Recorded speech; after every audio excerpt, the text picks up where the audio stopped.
Hello and welcome to the Contrarians, where we're right and you're wrong. I'm Alex. I'm Julio, and thank you for listening. If you like what you hear, head over to Apple Podcasts to subscribe and leave us a 5-star review. Help promote the algorithm and spread the word. You can also find us on SoundCloud to subscribe and review, and don't forget to visit our main website, wearethecontrarians.com. Follow us on Twitter at Contrarian Prime, and to like us on Facebook, visit facebook.com/Contrarian Prime. And if you have the willpower to keep up with our pretentious ramblings, you can follow us individually at Contrarian Alex for myself and at Ovnio for Julio. That's OVNIO.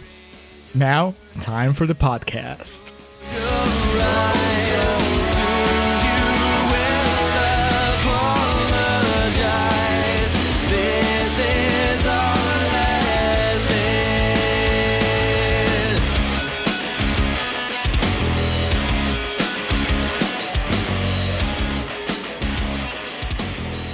All right, and we are recording for Contrarians Corner for Adventureland. Hello and welcome back to the Contrarians, where we're right and you're wrong. My name is Alex, joined as always by my cohort, Julio. Julio, how are you doing on this Wednesday evening? I'm doing all right. I have gotten past the initial disappointment that Adventureland was not a prequel to Zombieland. After that, it was kind of smooth sailing. Oh, that's right. Jesse Eisenberg is in Zombieland. I always forget that's a movie that exists. I just needed to get that joke out of the way because it's just so easy. Thank you for doing that up front. We are here for episode number 96. No. 97. 97. Good Lord. 97 on the trek to 100. We're here to visit the 2009 coming-of-age tale starring Jesse Eisenberg and Kristen Stewart. And also lurking in the background for the duration of this film is the Green Lantern himself, Ryan Reynolds. And a bunch of other well-known comedy actors. Yes. But he's the one that lurking would be the proper term to describe his character. Extremely appropriate. Adventureland. 88% on Rotten Tomatoes. So we are here today to discuss the negative merit in it. Negative merit, that doesn't even make sense. It's an oxymoron. Yeah. It's like saying American bratwurst. That doesn't make sense. Yes, we are the Contrarians. This podcast is where we rage against the Rotten Tomatoes machine, as we like to say. Thus meaning, if it is a fresh movie on Rotten Tomatoes, we make a case for why it shouldn't be. Vice versa, if it's a rotten, nasty green splotch, we'll accent the positives in it. If you've listened to our podcast before, you already know this deal, but we appreciate you listening to it once more. If it's your first time listening to the podcast, we appreciate the listen. And again, to reiterate, since this is going to be a fresh movie, Adventureland at 88%, we're here today to tear it down. Explain why Jesse Eisenberg's kind of a little bitch. Basically. Now, if you want to know how we actually feel, then you stick around for the second half of the show that's called Contrarians Corner. And I think you're ready now. You're up to speed. Directed by Greg Mottola. I believe this was his follow-up to Superbad. If not, it was just several movies removed from it. And that was part of the initial issue with this movie was it was marketed as the next Superbad. I'm looking at the poster right now, and it says the biggest font text on it, aside from the title Adventureland, is from the director of Superbad. The problem was that it gave you the idea that this was the beginning of the Greg Mottola cinematic universe. And instead, it's nothing of the like. None of the characters, there's no post-credit scene. There's no McLovin in the background. Yeah, he doesn't show up, just interspersed. So being that it's 88% fresh on Rotten Tomatoes, that means a hell of a lot of people liked it. Julio, what were the critics saying about this? So we have a lot of red tomatoes. I handpicked a few with my own hands and my smartphone. From the Rotten Tomatoes website, start with David Edwards from the Daily Mirror UK, who says Superbad director Greg Mottola casts an affectionate eye over the 1980s with a gentle but effective comedy. He kind of goes to that very familiar, well-trod road of the 80s. Yes. That well that never runs dry. No, it's definitely heavily reliant on this. With Superbad said no, Superbad's the 90s. Never mind. No, it was Adventureland. No, Superbad wasn't the 90s. It was present day for when it came out, so 2007. It just felt so 90s. Fair. And yes, this was his follow-up. It's Adventureland, Take Me Home Tonight, American Psycho. The 80s trilogy that everybody should watch. Difference was he wrote Adventureland. He did not write Superbad. Or American Psycho. No. Elliot Noble from Sky Cinema says, wisely, Mottola doesn't try to reinvent the comedy wheel. He's simply taken the plot-free route of Superbad, made the like-for-like swap of Jesse Eisenberg for Michael Cera, upscaled the romance, and downsized the slapstick. I don't know if that's a compliment to Michael Cera or an insult to Jesse Eisenberg or vice versa. I don't know. Yeah, I don't really know what he was hoping to accomplish with that breakdown either. It's just like, okay, that doesn't tell me anything of how the movie is.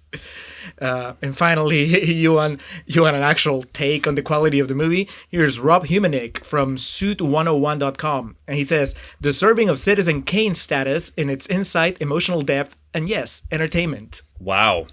The Citizen Kane of 80s amusement park movies. You heard it here first. That's just asking to have your ass kicked.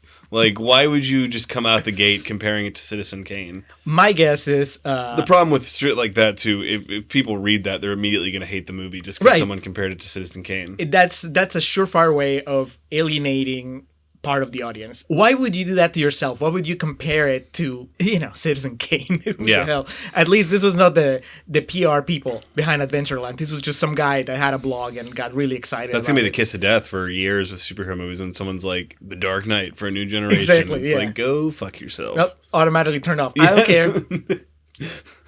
All right, Adventureland focuses on our central character, Jesse Eisenberg, playing the role of James Brennan, who the year is 1987, the year of my birth. He has graduated college, and he plans to go on summer vacation to Europe before he starts back up school at Columbia in the fall. I never was one of the people that had like this idealistic plan of after I graduated college. It's probably why I'm in the situation I'm in right now, but...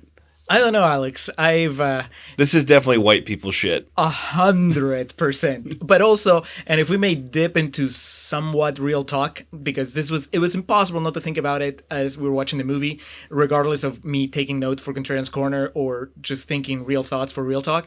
My wife was reading me this article last night about just basically... It was kind of a recap of stuff I already knew, but it was kind of nice to see it all summarized in one spot, which was basically, how did millennials get to the point where they are right now? Mm-hmm. And it's like the world changed so much from what they were being promised or what they were taught that the world was going to give them.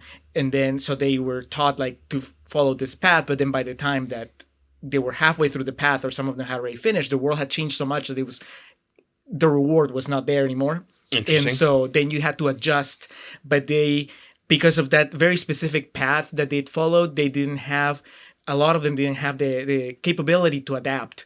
And so, it's like, oh, I'm at this place where I just finished my education and I'm not getting the job that I studied for. So what do I do?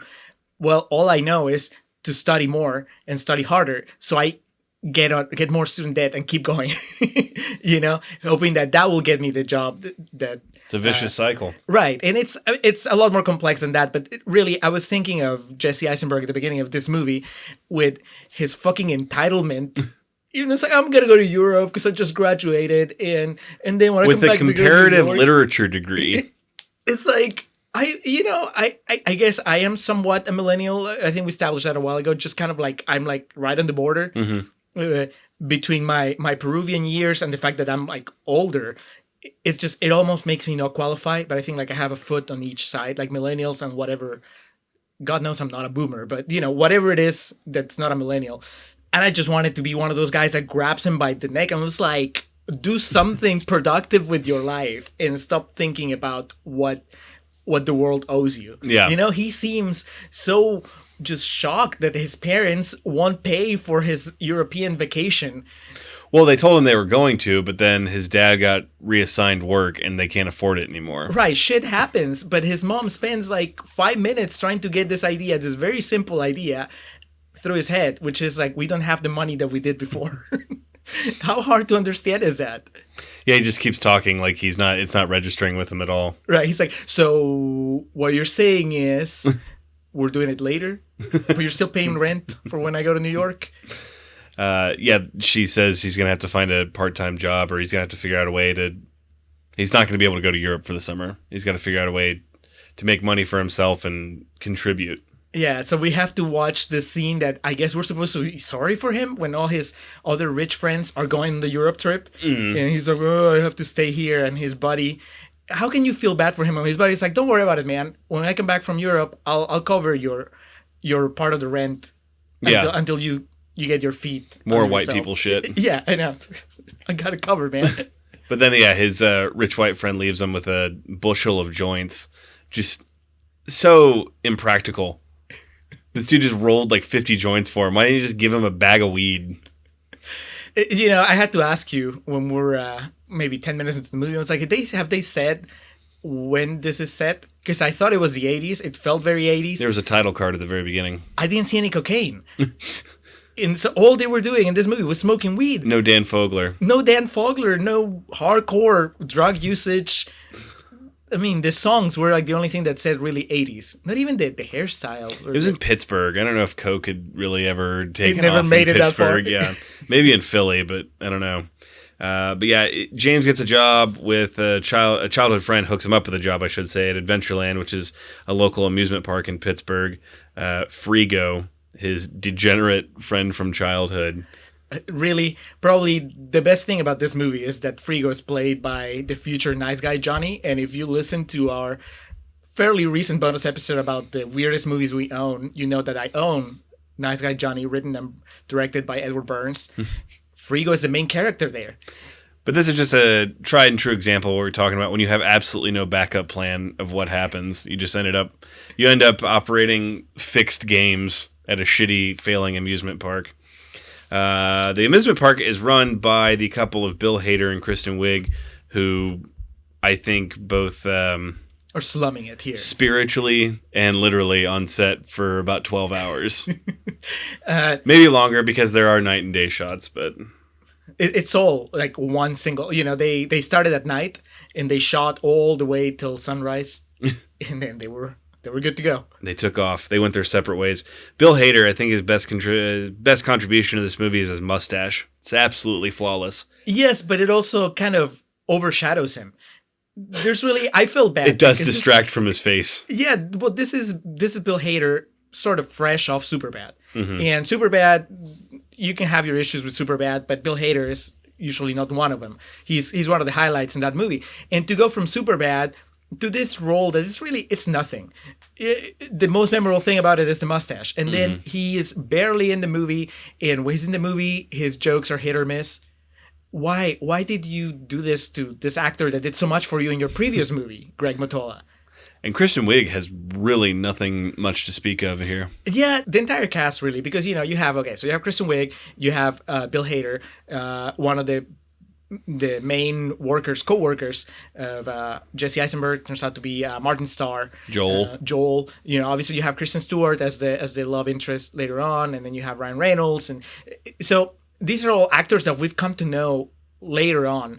But this feels almost like this is before they found their groove.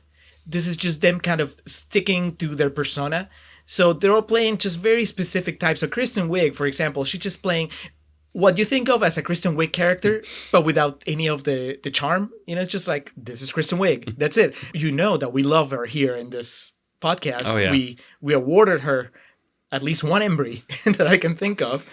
But that's because you can see her evolution from this type of role to a role that's more complex, like the stuff that she does now. So I feel that way about Bill Hader. I feel that way about Kristen Wiig. I feel that way about Martin Starr. In this movie, they're just kind of one-dimensional, stereotypical characters they were supposed to play at that time. And I guess the movie suffers because I know they can do so much more. Yeah, despite having a full staff here at the Adventureland, we really there's 4 characters, I would say, that we really get to know. Kristen Stewart, as previously mentioned, the love interest in this, plays Emily.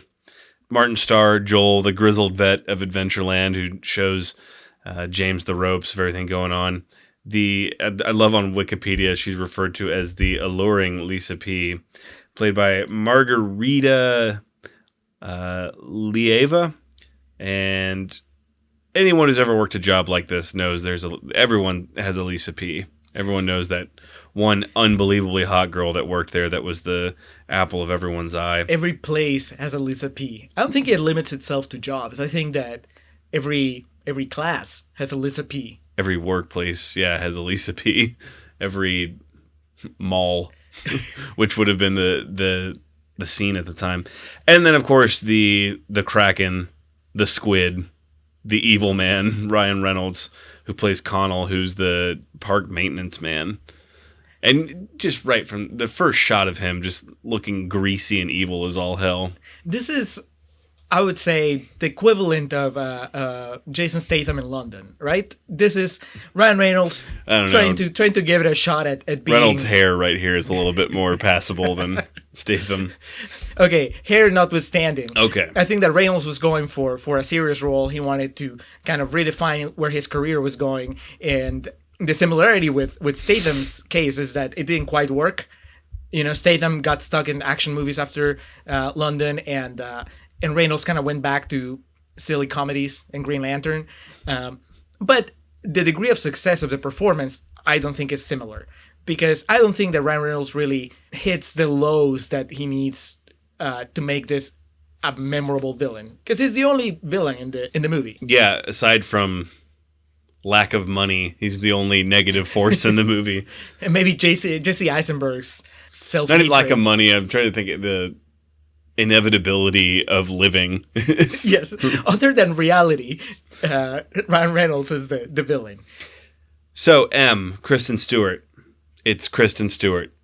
That's what I'm telling you, man. It's just what you think of. She'll look down at the ground. Actors. She'll bite her bottom lip. She'll tussle her hair. Yeah, she'll kind of like pause mid-sentence. She'll shake her head out. I don't know. She'll do a lot of that. Stuttering and stammering. But see, here's the thing. That's fine, you know, because that's how I think most actors come in with a persona into their careers. And then they either just make a career out of playing that persona out throughout many movies, or branch out and do other stuff, right? And I think most of the people in this movie have actually branched out, and they are no longer like these very specific personas, Kristen Stewart included. But in this movie, she's just the prototypical Kristen Stewart character. Paint by numbers. And this was at the beginning of the Twilight phenomenon. I don't remember how long those movies went. Aren't there like 7 of them? They keep breaking them into more and more parts. So the first Twilight was 1, and then 1 movie, and then the second Twilight was like 3 movies. I'm kidding. No, I don't know. Maybe. I was still working for a lot of those. I remember they drew. They were confirmed draw. I think there are like 5 total. But that's the thing. I mean, there were draws, so you could see how. Isn't it hilarious that like Kristen Stewart and Robert Pattinson are like actually talented, and then what was his name? Jacob Taylor Lauder. Yeah. Taylor Lautner. Whatever. He's part of the Adam Sandler troupe. I mean, I jest, but he probably made $1 zillion off of the Twilight franchise. He doesn't need to make quality pictures, Alex. No. I'm surprised he's not in the MCU in that case. Party at Emily's house. As with any new work environment, you buddy up quickly with people, and I guess their age, they've probably been around like 21, 22, 23. Yeah, one of the And so you're still in prime party age. So, of course, naturally, there's going to be a party at someone's house. They're all kind of losers, though, because they all live with their parents. But they're rich losers, except for Martin Starr. Martin Starr is actually poor. Yes. He says it. We see it later on. Yeah, I guess it's right. Their parents are all mostly rich, but it begs the question what they're doing. Yeah. No, because Kristen Stewart's at home from college. Never mind. She's not a loser. Oh, right. That's right. Ryan Reynolds is a loser. He has a house with his wife, but like a summer residence in his mom's basement. So, party at Emily's house. It's fucking no cocaine again. 20s party. A lot of drinking, weed. Em and Jim go for a swim together. He poorly plans out this. He jumps in the pool in his tidy whities, and I mean, it's Kristen Stewart. It's an attractive woman in there with him, so naturally. Did this feel forced to you, as far as like from a comedic standpoint, that we got to have I wrote the horny boy with his boner? My note says boner joke. Yeah. It just because takes you out of the moment. Well, especially because up till then, it feels like Mottola has been trying so hard to stay away from Superbad. if anything, he's been to prove that this is something else. He's got other tricks up his sleeve. He's just about the emotion and the nostalgia and a different sensibility. And now suddenly we get hit with a boner joke, and it's like, oh, it's Superbad again. Just he ran out of tricks. He had to like go back to the old bag. But also, there's this really weird sort of running subplot about the fact that Jesse Eisenberg is a virgin that doesn't really jibe with the rest of the movie. The rest of the movie is trying to be more sensitive about everything, and he's also an idiot and just tells everyone that will listen that he's a virgin. Right, but there is no. It's only brought up for comedic purposes. Which is fine. But not when you're like actively trying to get laid. Well, but that's the thing. This doesn't feel like the movie where if you're bringing up your virginity, it has to do with it's gonna be for a punchline, But it never gets explored beyond it being a punchline, and the climax of the movie, I guess. No pun intended. Yeah, he quickly has the reputation of he's a virgin, but he also has a lot of weed. So yeah, I don't understand the appeal of Jesse Eisenberg in this movie.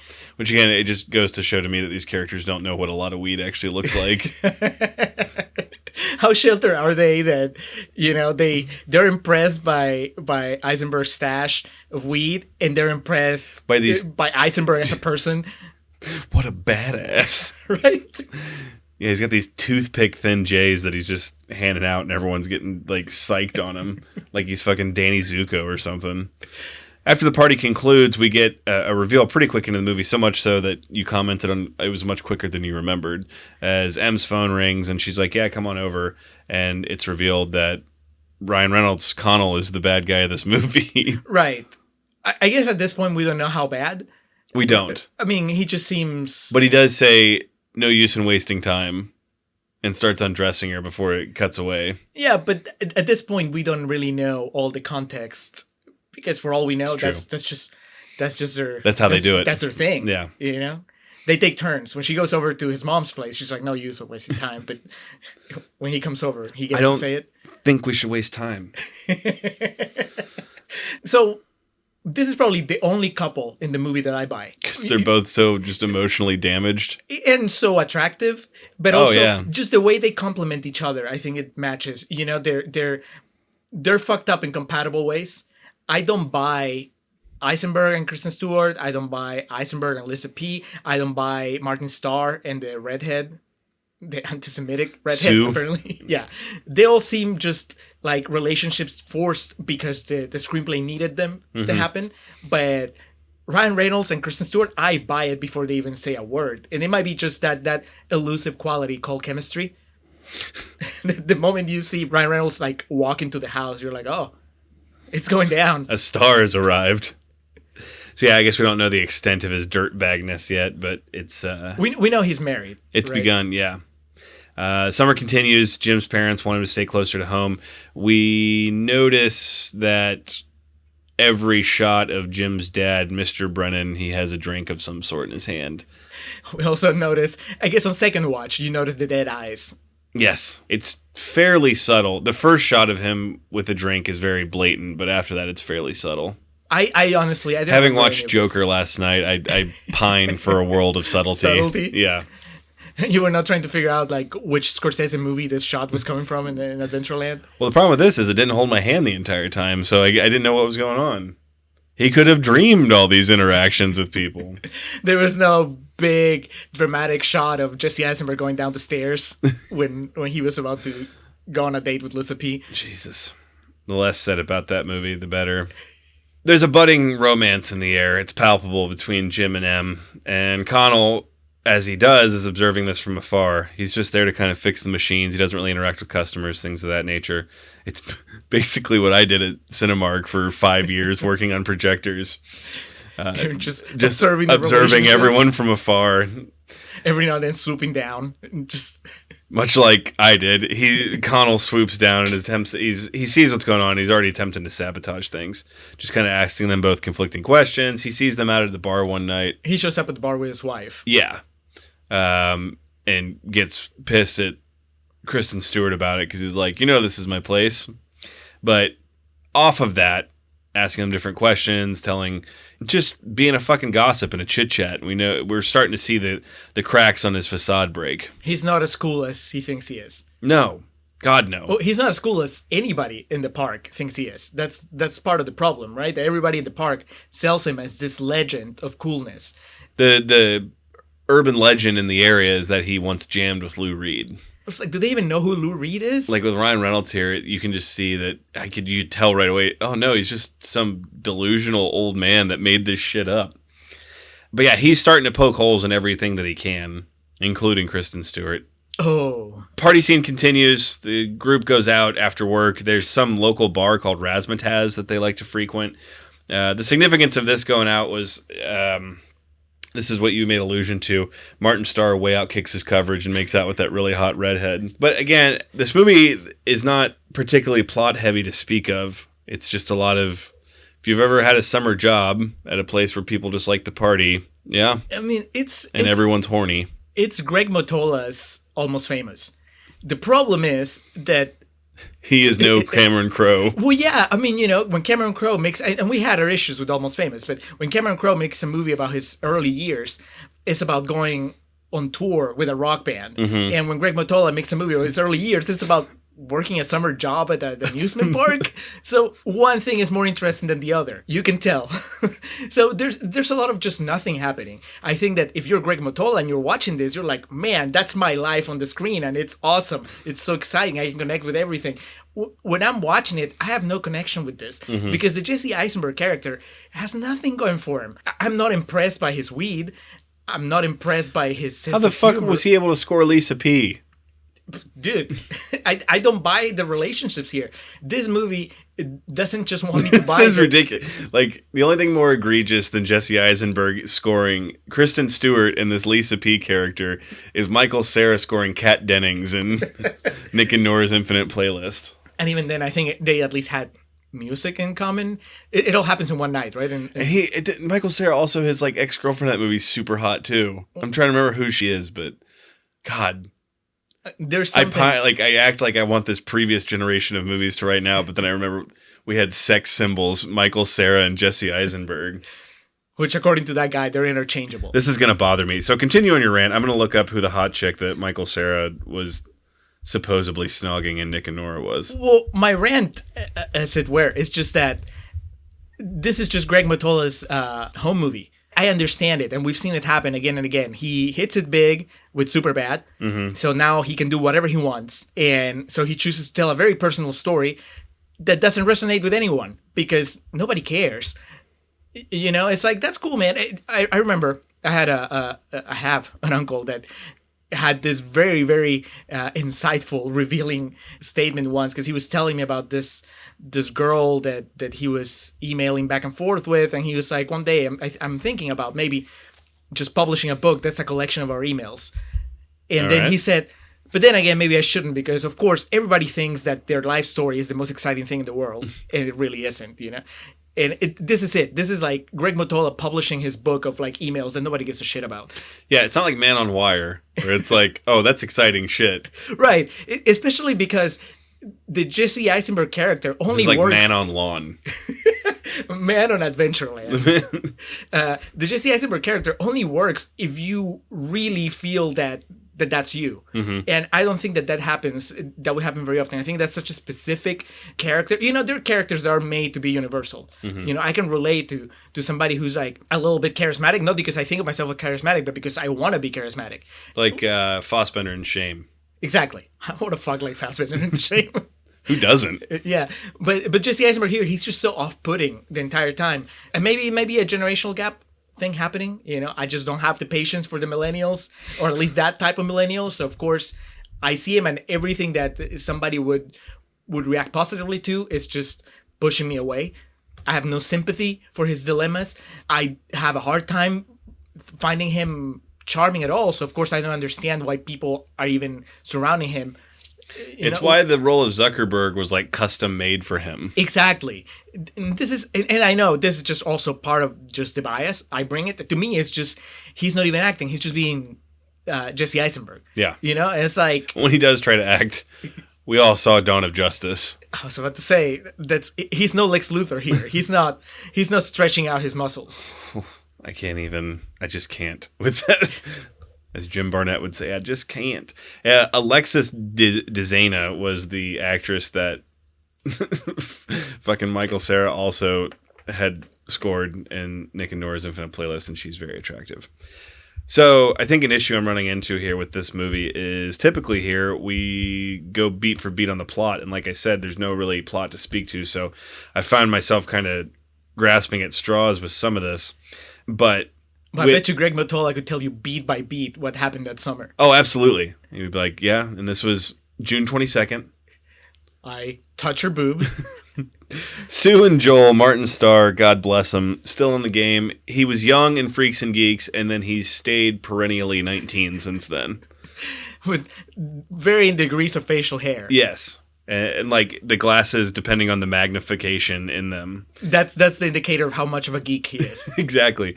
But yeah, God bless him. I mean, I think we've all been there at one point or another. Ends up making out with some chick that's way hotter than him. So this is kind of like a throwaway thing that happens while it doesn't pay off. Right. That's the thing. The whole Martin Starr subplot, he actually gets a story of his own halfway through the movie, which I don't understand what the point of it was. Because it's one thing when you have him like on his own as background amusement while Jesse Eisenberg's story is happening. Mm-hmm. But this turns into like a thing. Because at first I thought we were just gonna see her kind of not walk of shame him, but you know, she just regrets what happened. But no, it turns out into a bigger thing. She's Catholic, he's Jewish, her parents don't want her dating him. It's like, where did the movie go? Yeah. It definitely took a hard left. Yeah. And it was like, oh, okay. And then she tells Kristen Stewart, and then Kristen Stewart calls her an anti-Semitic piece of shit and says, you're not my friend. And then the shot just lingers on Sue. And then we just move on with the movie. She's never seen again. It never circles back. But Playboy himself, Jim, is able to go on a date with Lisa P. After she, in a scene, it seems like she's like jokingly asking him out just to get some dude to stop bothering her. But they really end up going out. She's really hot, but also really dumb. And I think he kind of sees through that. But like men, she's still really hot, so he wants to make out with her at the end of the night. Right. He's also just going off the advice of Ryan Reynolds. Yes, who was sabotaging this and said, you'd be a fucking idiot not to go out with Lisa P. Also mentions that she's a virgin. And once again, just bringing up the whole sexual history, but not for comedic reasons. Massive sociopath. Yeah, it's really weird. When they bring it up on Eisenberg's side, it's as a joke. Mm-hmm. When they bring it up on Lisa P's side, it's for some sort of like creepy, weird, dramatic turn. And it's immediately like, why does Ryan Reynolds know that? Later down the line, one could deduce that she shut him down. But yeah, Jesse Eisenberg, when he hears she's a virgin, really, in this day and age.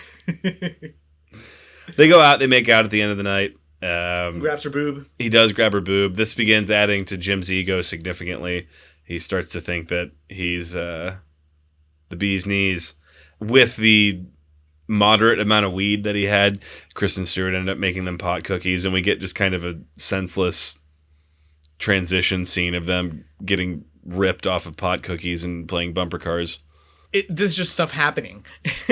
No real plot. I have a note here that says Bill Hader is an unstable boss.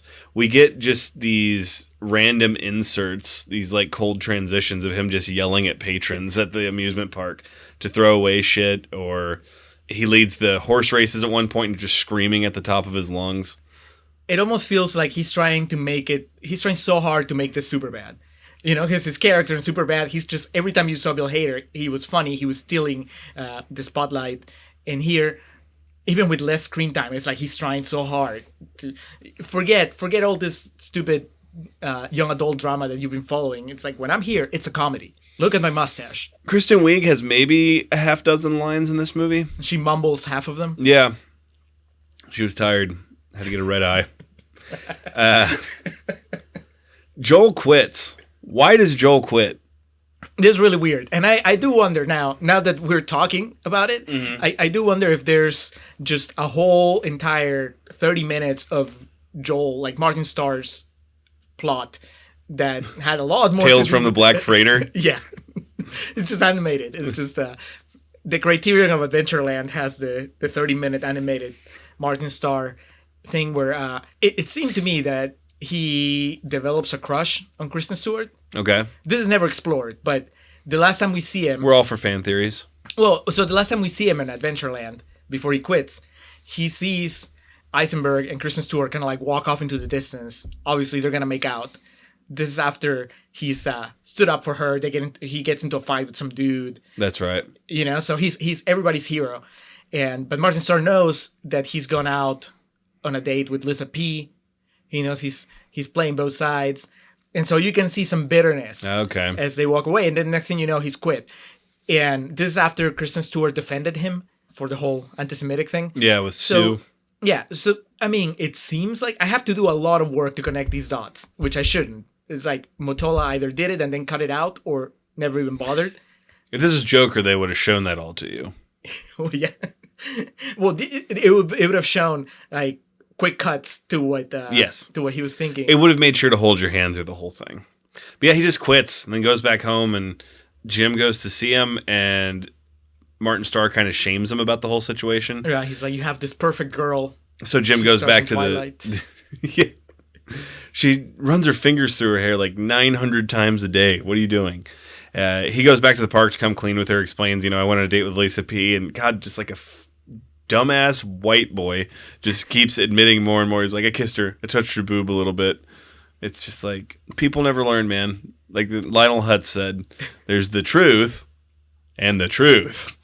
Well, the thing is, Kristen Stewart, she doesn't react badly in the moment. I mean, directly to him. Yeah. Right? She just kind of goes like, oh, that's fine. That's fine, man. Blood trickling out of her nose. It's like, you don't owe me anything, which prompts his really dorky line, but I want to owe you stuff.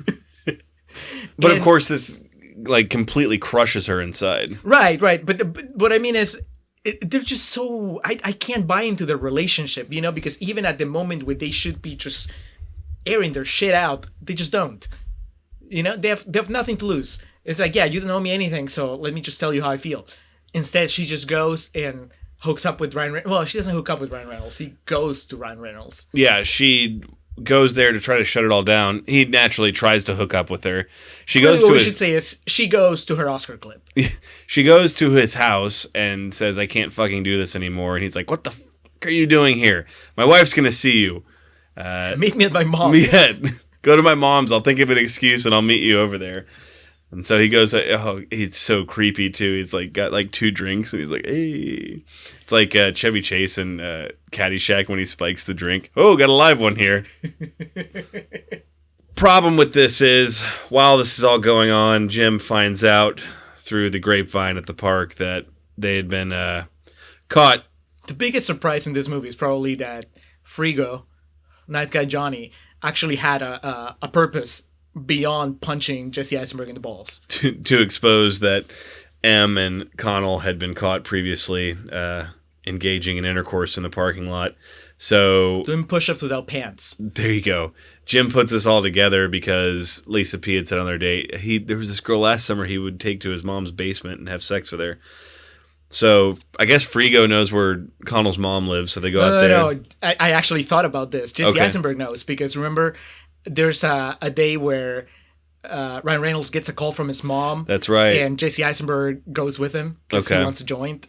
Yeah, and they talk about Lou Reed and whatnot. Yeah. Even Ryan Reynolds thinks that Eisenberg's weed is the shit. Where he's like, come with me to my mom. They're all in awe of weed. It's like it's the fucking 20s and no one's had it before. The roaring 20s. So they pull up, and did we already miss Stewart's Oscar clip in your estimation, or are we about to get to it? So she has a few moments, and I could never really land on which one because some of them are so short. To me, when... I guess this would be it. Because at first I was thinking when Ryan Reynolds approaches her and she's parked outside his house and she's just crying and she's like, I can't do this anymore. I feel like shit. I thought, we're getting to the Oscar clip. And then it was done. But I guess her confrontation with Jesse Eisenberg here, it could be a dual Oscar clip. They're both trying. I mean, I kind of get some of the raw sexual energy that Eisenberg possesses here, because when he gets out of the car, he just marches up, his like collar's askew, and he gets right in her face and is like, what the fuck are you doing? I think it's just that the movie has conditioned us to see him as just this lifeless dude, and suddenly, for the first time in 90 minutes now, He's this emotional tornado. I know he's flushed. His voice is breaking. Yeah, he just gives her the what for, and she tries to explain her side of it and everything to him, and he's not having any of it. And I will say, as far as screenwriting goes, this is a really good exchange because he really expertly gets the last line, because he's like, "You just think I'm a fucking idiot," and she goes, "No, I'm a fucking idiot." He goes, "Yeah, that's right," and just walks away.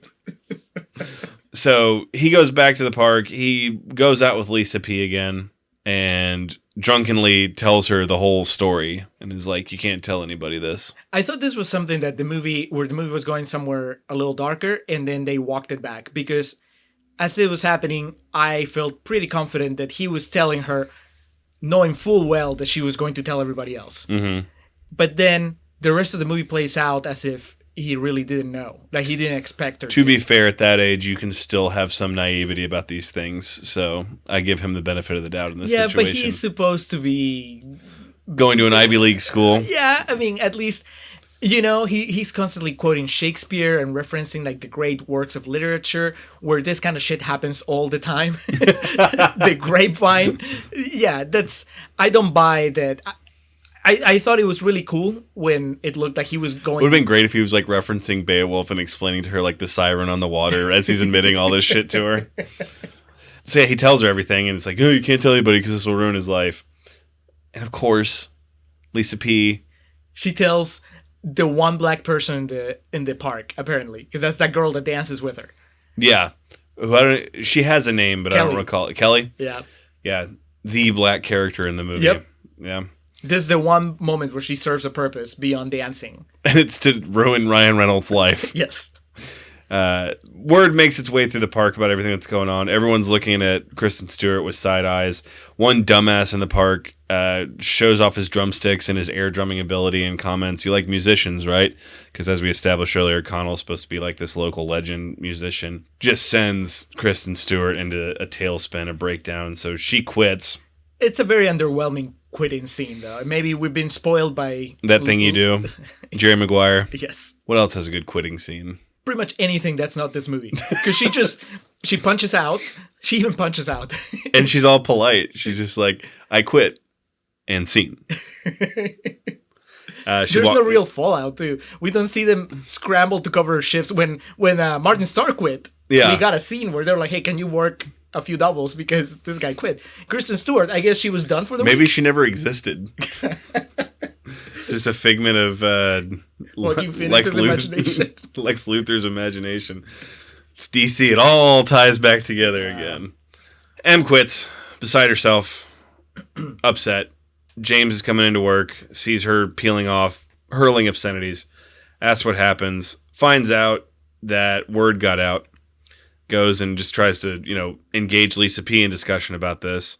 And she's taking Connell's side, he's taking M's side, and it's a really weird moment where the movie, for 30 seconds, tries to take some sort of feminist approach after being guys can pretty be much shitty, on the girls dick side. can't. Yeah, they're like, why do we have the double standard?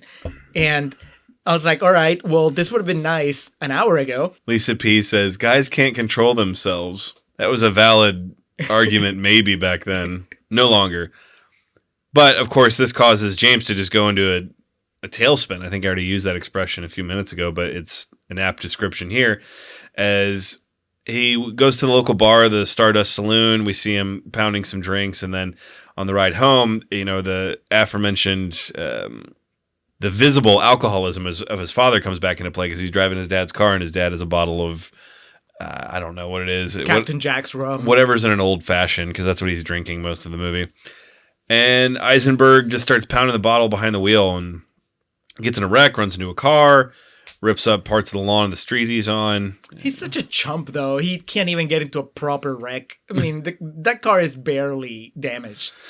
But he's woken up the next morning in his driveway with Frigo's mom's rhododendron in the axle of his car, and he like opens the door and throws up. Then he comes over and his mom's just like motherfucking him, like, "Why is her rhododendron in the car here?" And he just looks at her and goes, "Good morning," and goes inside. So this is the best picture clip.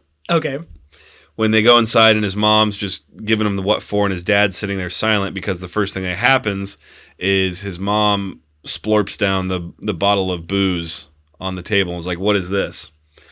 And the dad looks at the bottle and looks at his son, and then Jesse Eisenberg looks at his dad and then shifts his gaze back over to his mom, and just kind of they just move past it. It would be one of those flawed Best Picture clips, though, because out of context, that doesn't mean anything. That's all of them, though. No, but usually they pick a clip that encapsulates the entire movie, and you're like, oh yeah, that's right, that's it's like a mini trailer. Remember they used Lancaster Dodd, Philip Seymour Hoffman's clip, and cut it off right before he said pig fuck? No, they do that all the fucking time. Daniel Day-Lewis's clip was "I've abandoned my child," and if you haven't seen that movie, you'd have no idea what the hell he was talking about. But the acting kind of like tells you. But that's the thing. Here, there's no big acting. Homeboy, whoever Jesse Eisenberg's dad is just doing the Michael Keaton school of face acting. Yeah, but the movie's not about him, so. This is too much real talk right now. I'm not. Eisenberg jumps on the grenade for his dad. Yeah, I was gonna say I'm not denying that this is a good scene. It might be the one good scene in the movie. Eisenberg jumps on the grenade. His mom says, "You're quitting that job at Adventureland," and he's like, "I never want to go back there again." And she tells him, "All your money you've saved, which I think at this point is like $1,300, it's all going to go towards fixing the car." And he's like, "I need all that money for New York," and tough titties. That's the way it is. So the plans for New York fall through. And on top of that, his friend that came back from Europe is like, I'm going, I think Penn State or something that he said. Harvard, not Columbia. No. So not New York. I'm going to go to have a different kind of rich people problems. So again, this all falls through. And I think at this point, Eisenberg is not even really sure what he wants to do, because part of the thing in New York was going to be that Kristen Stewart was there. Yada, yada, yada, as Seinfeld gave us. Eisenberg goes to the park. Jim goes to collect his last check, I should say. Says goodbye to Bill Hader and Kristen Wiig. Sees Ryan Reynolds, Connell. Once again, it's really weird because, so his mom said, you need to quit, right? And he's like, yeah, I'm never coming back. So presumably he quit. But they're not, again, much like when Kristen Stewart quit, they're not scrambling to do it. They do explain this, though. It's the last weekend of the season, so they really don't need that many people there. So he didn't really quit. He just happened to... No one ever quits Adventureland. He didn't get scheduled anymore. Yes. I think you and I have both used this expression before. No one quits the theater. He gets his last check. He sees... Oh, it's bleeding into a bit of real talk. It's so good in how scummy it is. This panning shot of Ryan Reynolds with 3 young ladies that don't know he's full of shit. And he's explaining to them, Eisenberg overhears him explaining to him of the time he jammed with Lou Reed, and he refers to playing Shine a Light on Love with them. Eisenberg kind of nods at him. He comes over. He starts talking to him, and Connell explains that his wife found out. And this, I think, is the one moment of comeuppance, because Jim explains that the song is called Satellite of Love. And Connell tries to act like, yeah, I know. And then there's this moment of he realizes he's a complete and total fraud. But then... And semi-acknowledges it to Jesse Eisenberg, but then just goes back over to these 3 young ladies. Well, yeah, and even before he goes back, they smile at each other. And they're like, we're bros. It's okay. Kristen Stewart feels like shit about everything that happened, but we're cool. Yeah. Yeah, that was the one thing. It seems like here it still was the case of... I mean, Kristen Stewart was technically an adult. She was still a young lady and made a bad decision. But Ryan Reynolds' character is early, mid-30s here, married. And so he's the definitive bad guy in that situation. And just the scenes with him and Kristen Stewart, it seems very predatory. Well, yeah. There's never any... To call this a comeuppance is just really, really stretching to find a small victory. It's a comeuppance for Jim. Because it's an intellectual victory. Because I was going to say, because Jim still doesn't see him as the bad guy. Jim... It never will. No. He thinks he's cool. He knows he's full of shit, but he thinks he's just this dude. He still thinks that Kristen Stewart's the bad guy in this situation. Otherwise, if he really thought Jim was the bad guy, he'd just walk up and punch him in the face. It's been established in this movie Jesse Eisenberg's a badass. That's true. He took down some... like a guy that was twice his size. Yeah. Just left hook to the liver. And that's all it takes, man. Shades of Ricky Hatton. psychoanalyzing this to a ridiculous extent. So Ryan Reynolds, what we've learned about his character here, Connell, is he didn't learn anything. He's bummed his wife left him, but there's still this crop of, it's literally the McConaughey in Dazed and Confused principle. He's still got this crop of girls over here. So we just leave him there to rot in his own of his own devices. In the hell that is the adoration of young women. Young, attractive, blonde women. And Jim has an evening. They're on a hillside somewhere. Frigo's shooting off Roman candles. He's sitting there with Joel. He's got a pretty good amount of beer cans that are empty by his side. And Joel goes on this tangent that he's not realizing is, prophetic and very profound, but it echoes to the core of Jim. He's talking about the gentleman who wrote Moby Dick. Melville. Yeah, Herman Melville. And how he was called, was it Henry Melville in his obituary because he died poor and unknown. And this echoes with Jim, and he realizes at least that guy contributed. And I think he says something along the lines, I hope they call me the wrong name when I die, or he was lucky to be called Henry or something. He was drunk. Oh, yeah. It doesn't, he's trying to be, when you're drunk, everything sounds profound. Yeah. He said, no, let me tell you. Hey, come here. Listen. And then he said the same thing over and over. So he just gets up and bolts.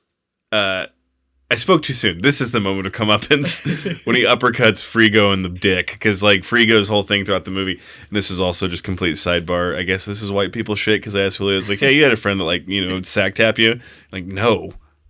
Yeah, me neither. No, my roommate in college shut down, man. Yeah, there were wars that broke out over that. You wait and hide, and then they come around the corner, pow! God, you Americans had nothing better to do with your time, really.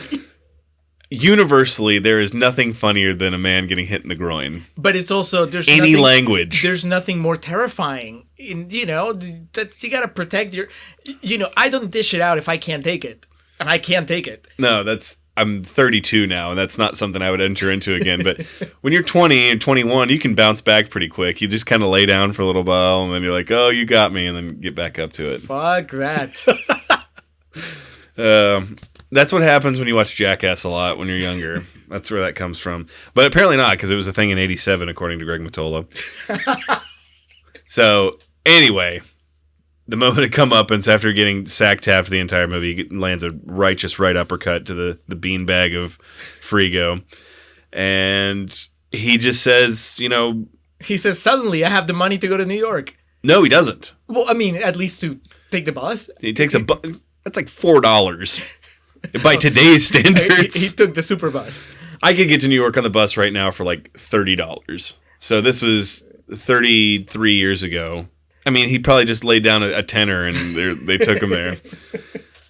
But this speaks to how much he's mentally regressed throughout the movie, that he had this big plan, and now his plan is to just go to New York City and just figure it out when he gets there.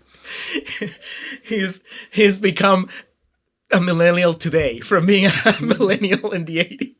It's exactly right. He just went there and is like, well, what's going to happen? We'll see. Didn't even pack an umbrella. But he gets to New York, and the whole scene's worth it because they play Unsatisfied by the Replacements, which is like one of the greatest songs of all time. And he gets to New York City. And the entire time the movie's called Adventureland. We're no longer in Adventureland. Why is this still going? I was yearning for the good old days of Secret Life of Walter Mitty original version, where it's just like, and we're done. Climax ended. What was the other one? The Fly we just recently watched. Yeah. The Fly's dead. We're done. Get out of the theater. We got to clean this place. The park is closed. Credits. So he goes to New York, somehow knows where Kristen Stewart lives, finds her. They have a big romantic exchange in the middle of the street in the pouring rain. She invites him back up to her apartment. Again, I don't know what she does to afford that kind of apartment in downtown New York City, even by 1987 standards. He contrives successfully to take his shirt off. Yeah, just reveals shredded Eisenberg. Looks like Chris Evans and Captain America. I mean, we all know where this is going. Well, yeah, because they kiss, they make out, and then they're gonna have sex, and the movie implication ends. is he will be a virgin no more. Yes, success. He finally entered the true Adventureland. Adventure Alley. No, that would be the back walls. But Eisenberg, God bless him, is he and M and It's so anticlimactic, though. Jim become one. The only way that this is a satisfying ending is if you're Greg Mottola and it's the story of your life, and you're like, and this is how I got laid for the first time. Even then, he's like 23 at that point. Right, but let's assume that he scored with somebody who was the equivalent of Kristen Stewart. That would be a good payoff. Right, but you wait that long to have sex, but it's fucking Kristen Stewart. But to us watching the movie, it's just really, the way that they resolve their differences is just, they just have a talk. Mm-hmm. He doesn't even give a speech that is one of those memorable romantic speeches that people will be quoting. No, the Stewart has the most memorable line from that, where she says, "I'm so sorry for fucking this all up." But yeah, quickly prior to the coitus, he explains his plan is to just go to the Y and find a shitty job. Could not be. Like, I just want them to cut back to his parents just crying uncontrollably at what a failure their son's become. He was going to go to Ivy League school. He was going to go to Columbia. The dad reaching for the bottle one last time. There's like 4 empty ones by his side. Shit, man. I mean, we knew that was the way it was going to end. And it ends. And we're out. Not before, though, getting a video. We get video credits of every significant character in the movie, and then we get the one, like, it's almost like the in memoriam shot of Jesse Eisenberg to take us home. I do appreciate, though, the credits after. So, like, the producer credits and the production credits are all in, like, 80s marquee font, like from an amusement park, like those light up letters and stuff. Yeah. It didn't really register as we were watching them. Customized credits are always a quick way to my heart. Yeah, and Jesse Eisenberg as Greg Mottola. Get out. Movie's over. Let's move this along to Real Talk, because this movie rules. Let's. People are trying to kill me. Fuck out, motherfucker! Get out of my doorway, motherfucker! Give me a reason. Just give me a fucking reason! You don't know what I'm capable of! Come on, please! You don't know what I'm capable of!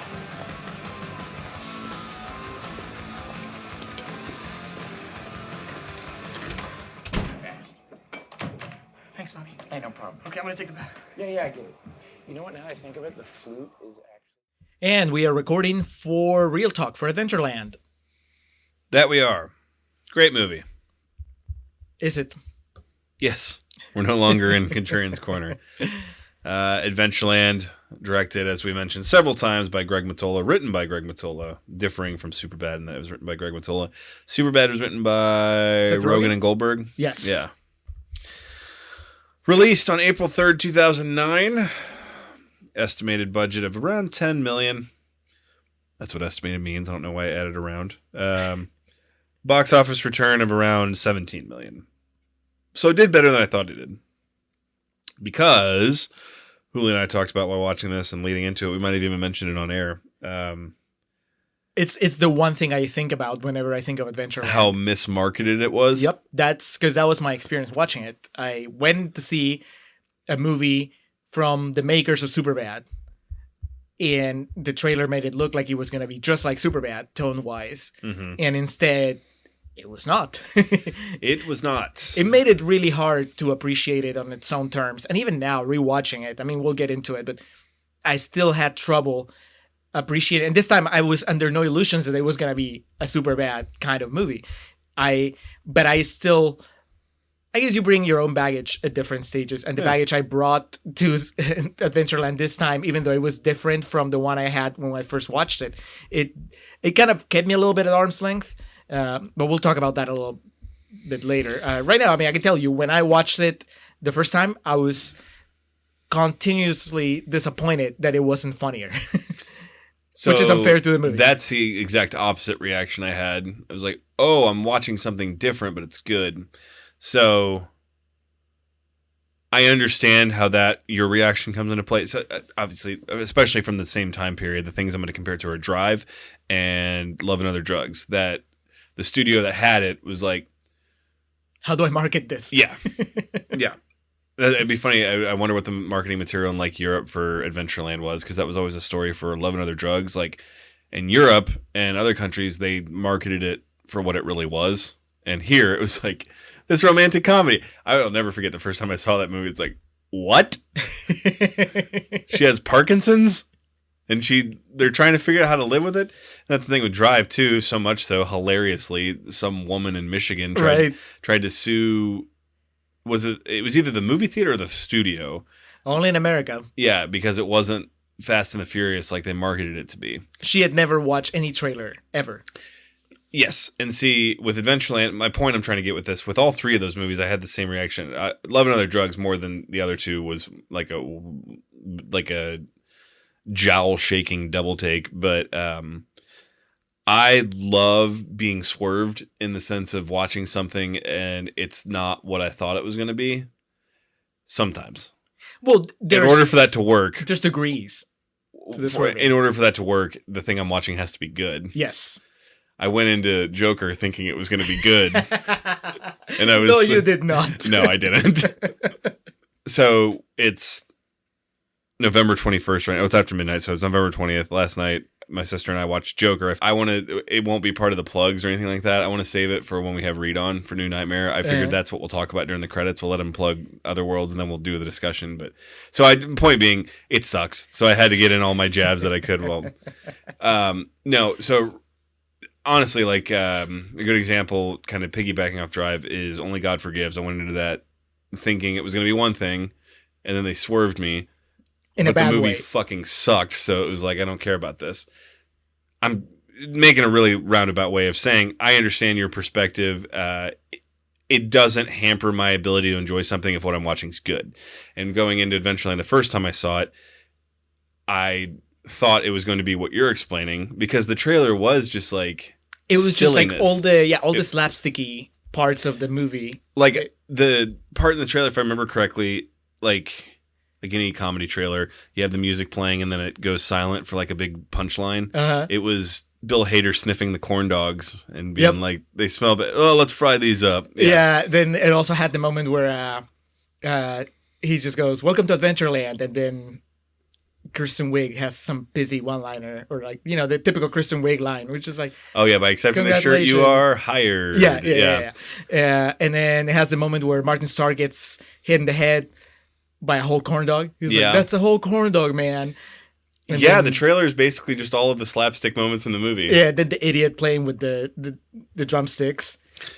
Yeah, and it's really easy to see why you would think this would be a super bad, because... Especially because, like that quote said, and at the time I had no frame of references. It was the first time I was watching Jesse Eisenberg or anything. He did look like the Michael Cera stand-in. He's like, oh, and this is the awkward, skinny kid. So I think this movie might have been done for a little while before it was released, because Kristen Stewart, from what I was reading, was doing it with Twilight. Like it was kind of, they were paralleling each other. But then, of course, Twilight had already come out. Because I remember a lot of the marketing was around Kristen Stewart being in it, because Twilight was the big shit. But... I digress. And especially having Ryan Reynolds in it, because Ryan Reynolds' Waiting was just 3 or 4 years previous to this. So my point is, I could see where someone, and what they tried to convince people was, this is going to be some kind of like, gross out comedy type movie. And it doesn't even have to be gross out, but something where the gags, the jokes coming at you fast and furious. Yeah, maybe not gross out, but like a vulgar teen comedy. Right, and even, Superbad. I don't know that I would call... Superbad obviously has a lot of vulgar humor, but that's not really... It's not a teen comedy. Teens will find it funny, but it's a comedy that works for... I really, honestly, I just went expecting... I went expecting a comedy, and this is... it's a low-key comedy, but it has a lot more of just drama. And it's fine. I think that there's... we'll get into... I don't think I like this movie as much as you do. I know I don't like it as much as you do, and I think that also kept me from readjusting my expectations once I figured out what it was. But I think that shift of like, I go in expecting something to be funny, and then when it's not funny, I think it took me a moment maybe to process the fact that, it's not trying to be funny. It's not that it's trying to be funny and failing. It's just it's not trying to be funny. That might have, also had something to do with my first watch, where I was just A movie I can kind of liken that to, of course, maybe not as much because you're not saying, oh, I love it, but Dunkirk was definitely one that the second time I saw it, I found myself loving it so much more because the first time I saw it, the dialogue is very light in that movie. yeah. So it took me a while to kind of adjust to what was going on because, you're so used to Nolan. The first scene is going to be really dialogue heavy and kind of the exposition for everything. Give me the coming out. gimmick. Yeah. So I can enjoy the rest of the movie. And then I was so enamored by Harry Styles that, So I understand exactly the gamut of emotions that you're speaking to. So we've already kind of gotten, what are we, 8 minutes in here and we haven't done the quotes yet. Let's... The emotions that Adventureland awoke in you have just... We're not breaking any ground. This isn't entering anything, but this is definitely... We've had a heavy second half of 2019 with, quality movies that we've done. Obviously, by definition of our gimmick, we've done a lot of quality movies, but, for me specifically, we've done this, Almost Famous, and the original Texas Chainsaw Massacre all in the second half of this year, which are, 3 movies that I have just unadulterated love for. So let's see what dipshits, what 12% of these people don't like this movie. Oh, and The Untouchables 2 is a great movie. Yeah, we had some bangers, man. This holiday season. All right, so a bunch of green splotches from the Rotten Tomatoes website, starting with Mike Scott from Times-Picayune, who says, if Adventureland was an amusement park ride, it would be the Ferris wheel. Both are amusing but tame, alluring but forgettable. That's as far as he could go with the theme park analogy. Fair enough. Robbie Collin from News of the World says, Adventureland would love to be this generation's Ferris Bueller. But if you said your teen movie an entire generation ago, it's not going to be this generation's anything. Okay. Overthinking it a little. Jackie K. Cooper from JackieKCooper.com says, this is like watching a home movie of someone's summer job, and that someone is bland and boring. Heavy shot at Greg Mottola. No shit. And finally, Jeff Bayer from the Scorecard Review says, there isn't nearly as much comedy as you would expect based on the previews. There's nothing wrong with that, except the created void isn't really filled with anything, and that ending is just bad. Okay, so that's exactly what I was saying worked for me, but did not work for that guy. That's why I picked that, because okay, I was like, that's perfect. I have to get at least one person that references the trailers. That's perfect. So yeah, and just kind of retrospect, I'm going through our website right now. So in the second half of this year, we've done Little Miss Sunshine, Almost Famous, Wild Hogs, Passengers, which I liked, Never Been Kissed, which is good, Untouchables. So yeah, we did some good stuff, but then we had that giant slog of a month with the Nightmare on Elm Street original and remake. We've just turned off several people forever with. All right, so it's clear as day at this point that I love this movie. I'm sure if I guarantee if you've been listening to us from the beginning, there's been some episode or multiple that I've mentioned this movie and come up with it, made some parallel to it, and basically just plugged for no apparent reason other than just my enjoyment of it. As far as my usual trivia goes, I wasn't able to find anything too, whoa, really? That type of thing. Tim Robbins was supposed to play the Ryan Reynolds role. Kind of validating what we joked about in the first portion. Kristen Wiig and Bill Hader were only on set for 4 days. All their scenes with their characters, Paulette and Bobby, had to be condensed and shot quickly because their commitments with Saturday Night Live. And then Twilight director Catherine Hardwicke flew out to Pittsburgh to meet with Kristen Stewart on her day off from filming Adventureland to audition her for the role of Isabel Swan. Okay, so she had already started on Adventureland. Mm-hmm. So yeah, then it would have had to have been done because the first Twilight came out in 2008. So yeah, I'm curious what the timeline was on it. So the real Adventureland park is located in Farmingdale, Long Island. It's a shithole. Yeah, it's from all my understandings, Greg Mottola had a summer job there. So yeah, it is all Greg the other Mottola's trivia on this is just kind of really superfluous stuff. It's Jesse Eisenberg and Ryan Reynolds were both in DC movies, that type of thing. So at least from what I could find. So let's get to it here. Yes, Cameron Crowe's movie about his adolescence was much better than Greg Mottola's.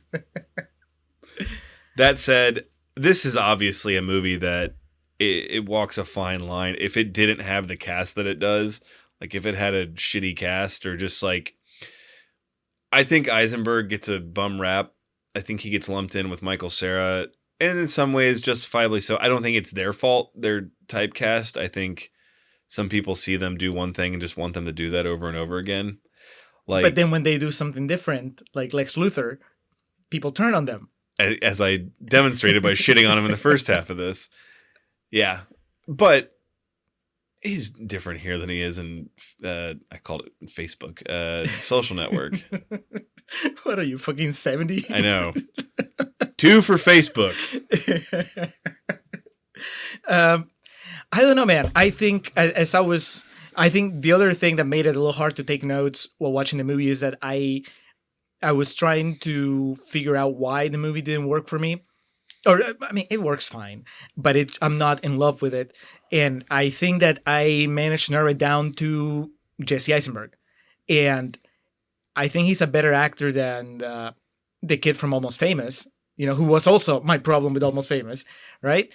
I think that Jesse Eisenberg, at least to me, he exudes this quality, this smarminess that works really, really well with some of the characters that we know him from, even Lex Luthor, But let's talk about, Mark Zuckerberg. Yeah. Yeah. He's just dead on, perfect casting there. But I didn't have that frame of reference when I watched Adventureland the first time. What I had was, this is just like a different version of Michael Cera. But one way or the other, I think that his character, I just don't buy him as... It's not that I don't buy him, it's just I can't connect to him as a protagonist. Mm-hmm. And I think it's this smarminess that really kind of keeps me at arm's length. I'm never rooting for him in this movie. I think that Kristen Stewart can do so much better. It's not that I don't understand his As character. someone who has made a lifetime of outkicking their coverage with women, I can never criticize someone for that. But I'm not talking about in the looks department. I'm talking about just personality wise. I don't understand what she sees in him. Oh yeah, I've never dated a girl with personality. Well, I'm saying, I can see why he goes for her, right? Because she's like experienced. She's, she knows what's going on. She seems sort of like street smart in a way that he isn't. No. I mean, no, because of the Ryan Reynolds thing. I'm trying to not just say because she's hot. It's the first girl that pays attention to him after he has his heart broken. He latches onto her. Well, I mean, I think that's part of it, but you could say the same thing about fucking Lisa P. Why does he compliment with in the movies? No, that's what makes it interesting is because she's the smoking hot one, and he just really just wants the physical gratification of it, but he can't stop thinking about the other girl. It's because this other girl is like fucking the first girl that paid attention to him, and he feels he has this like cosmic connection. If Kristen Stewart wasn't hot, I think that argument would hold more sway. But it's like he has to pick between two really hot girls. Who do you want them to cast? The woman who plays Phyllis on The Office? I'm just saying, it's not like... I mean, I'm not saying that it's a bad thing that Kristen Stewart is attractive, but to me, it's not just that, this is like the first girl that, paid him attention. It's just like, it's a really attractive girl that, has all the confidence that he doesn't have. Okay, have you ever been in that situation? Have you ever like... Outkick my coverage? No. No. We've all been there. Yeah, exactly.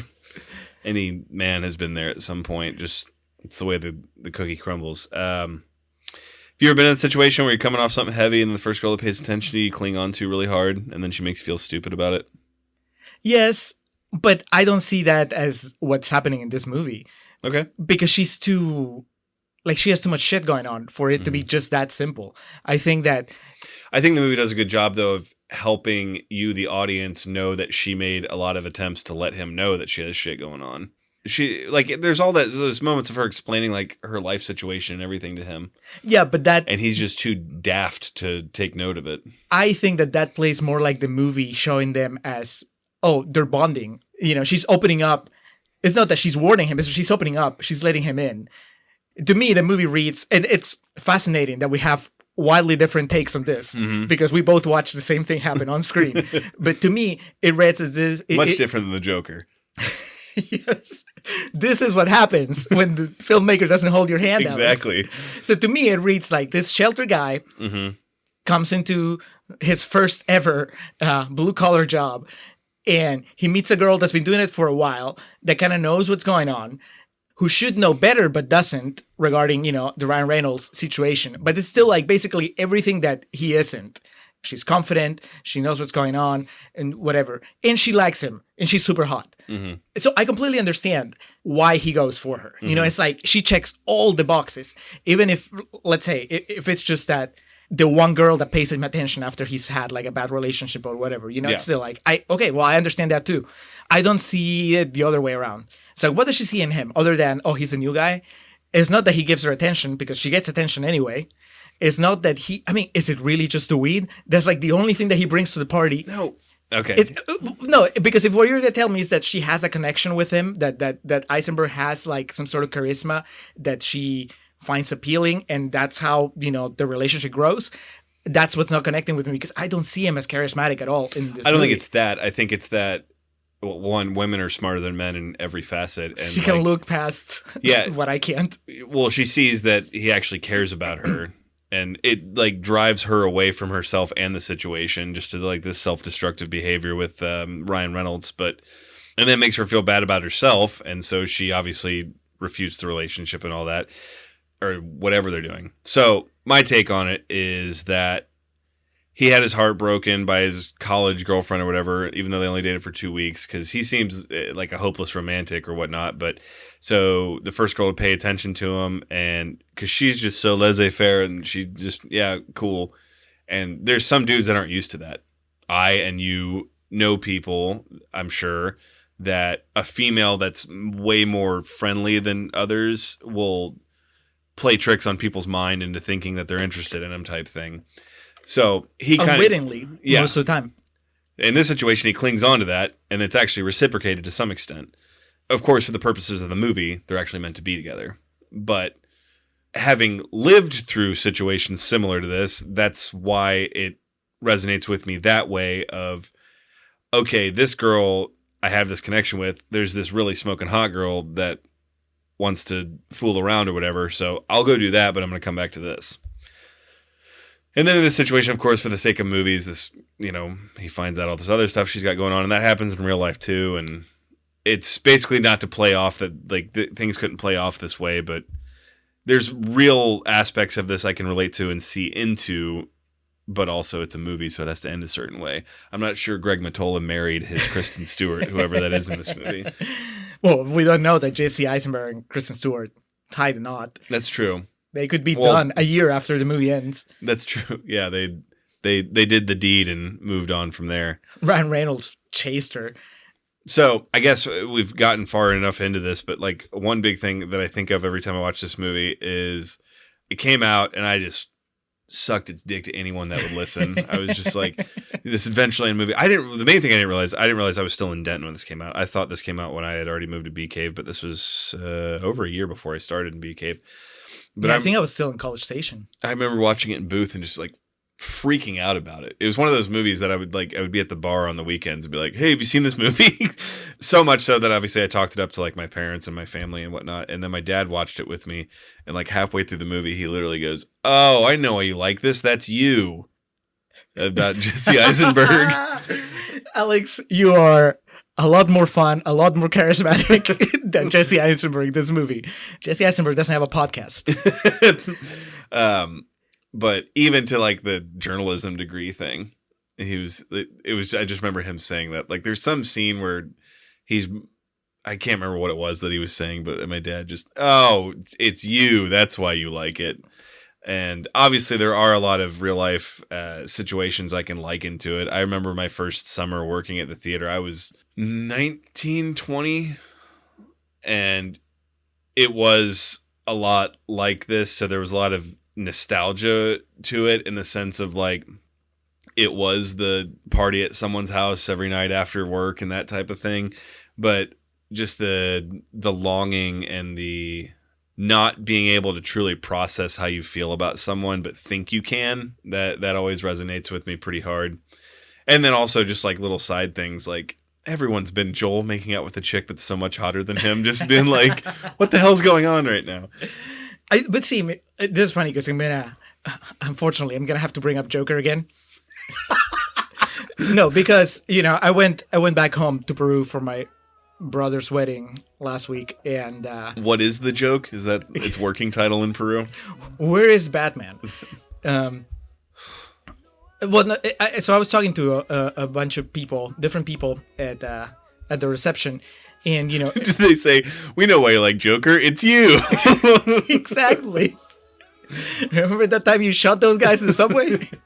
No, I was telling them about my Rorschach test, sort of boiled down, not criticism, but kind of statement about Joker. I think I did on Letterboxd, and I mentioned to a couple other people. To me, it's like sort of a Rorschach test of a movie where a lot of people that love it, I feel that they're seeing those spots and making a picture out of them that has a lot to do with their inner self. There's a lot of baggage. We all bring baggage to the movie, like I said, to every movie that we watch. And I think that's kind of like what I've been thinking about the past couple of weeks, with Joker in particular, right? I'll read like people's experiences.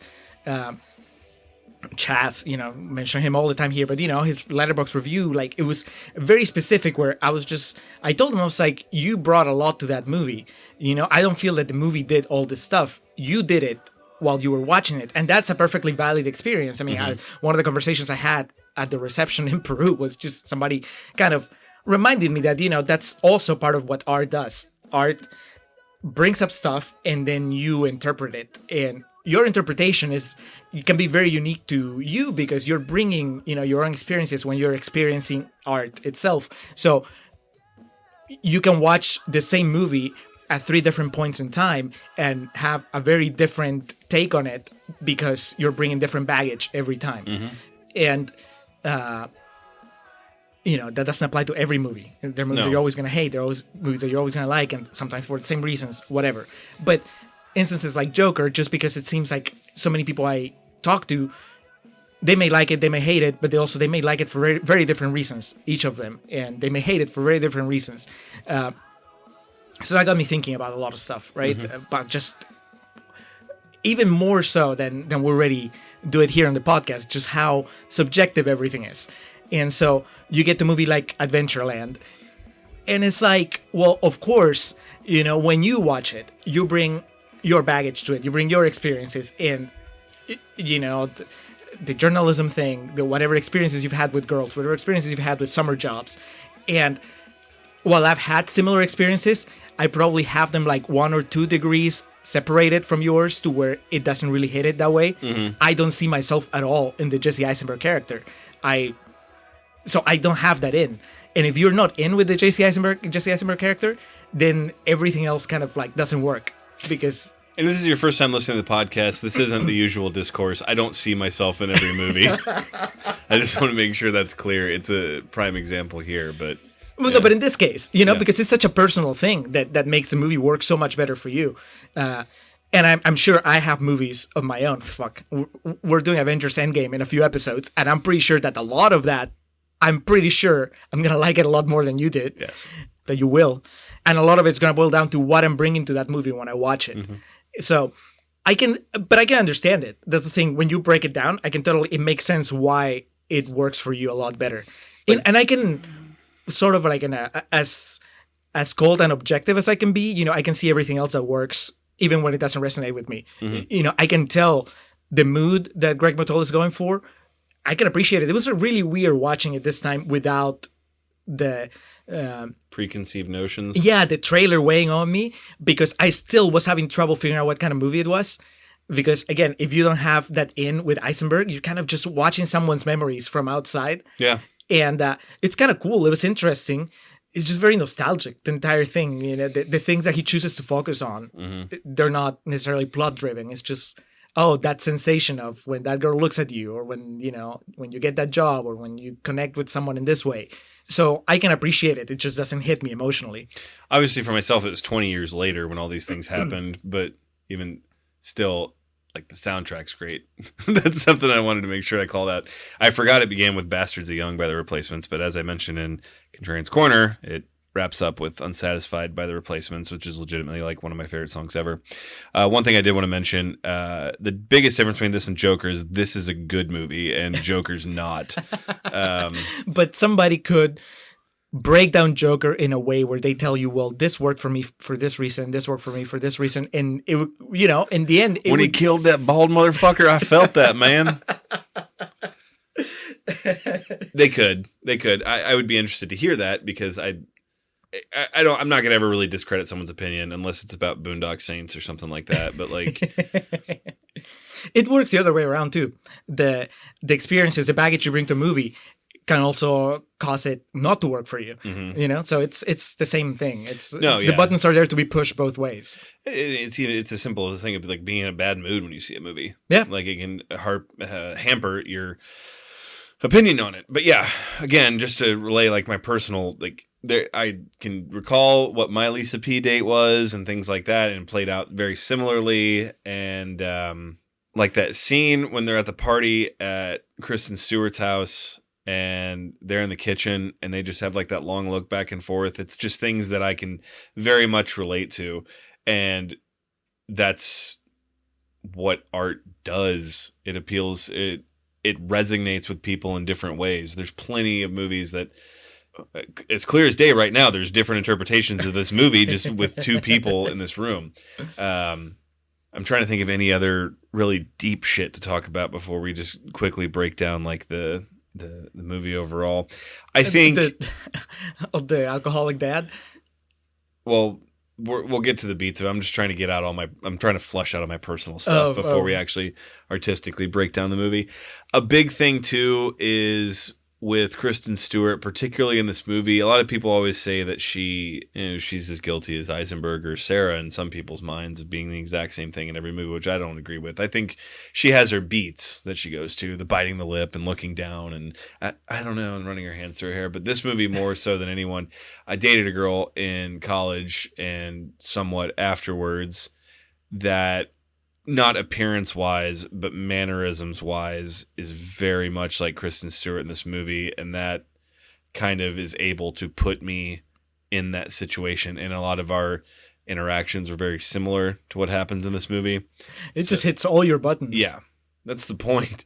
Like, this is one of those movies that I have to take myself out of it and not get offended when someone says they don't like it, just because it appeals to me so much on such a personal level. So there's all that, and I love it for that. I love that it's able to, some people have that with food, like they can eat like a certain type of food and immediately be like transported back to a certain point in time in their life. There's scenes in this movie that like immediately my mind just kind of, it picks my body up from where I'm at right now and then takes me back to like this memory that I have this point in time. And there's not many movies that can do that. And that's obviously why I have such great adoration for this movie. Now, getting away from all this self-serving crap. Personal marshmallow. If I could just J.O. a bit little more over here. So yeah, talking about the movie from, just an objective artistic standpoint, you can't really, there's not really much to the look. As I mentioned, the soundtrack's great. If you're not really a fan of like alternative 80s, I don't really know how much it's going to appeal to you. It sounds like 80s, but in my case, it's not like, oh, I can recognize that other than Rush. Yeah, Rush and I want to know and how you're feeling. Amadeus.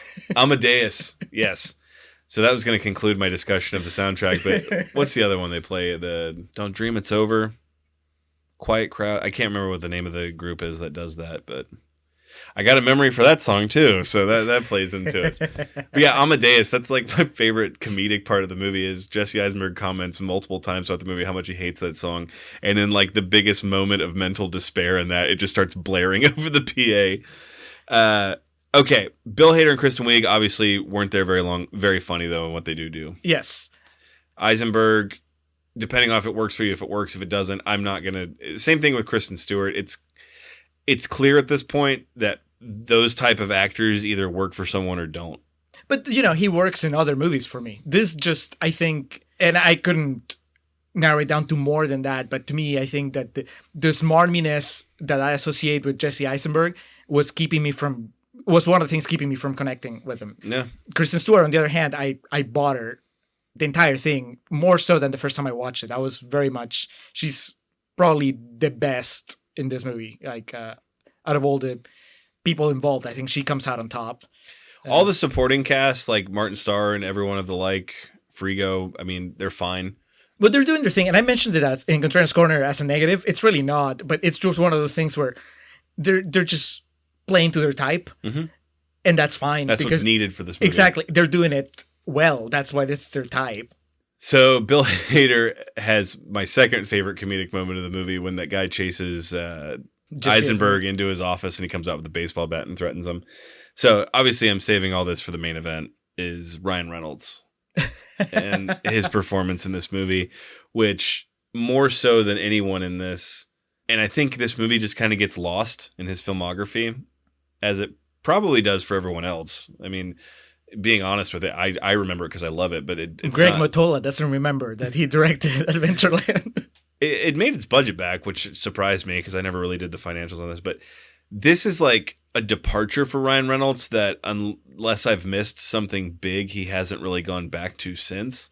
And I'm not talking in terms of, it's not like he showed up like, you know, with a huge beard and was doing crazy slave owner Michael Fassbender and 12 Years a Slave type shit. But coming into this, he was Van Wilder and he was in Just Friends. And I was wrong. I guess the proposal came out after this.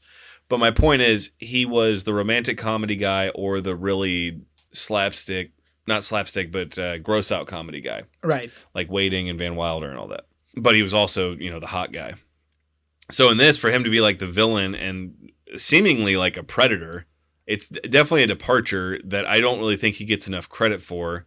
Friend of the podcast, Reed, loathes Ryan Reynolds, but he always will put over this performance. He thinks he's really good in this, and that it's like the only time he tried type thing.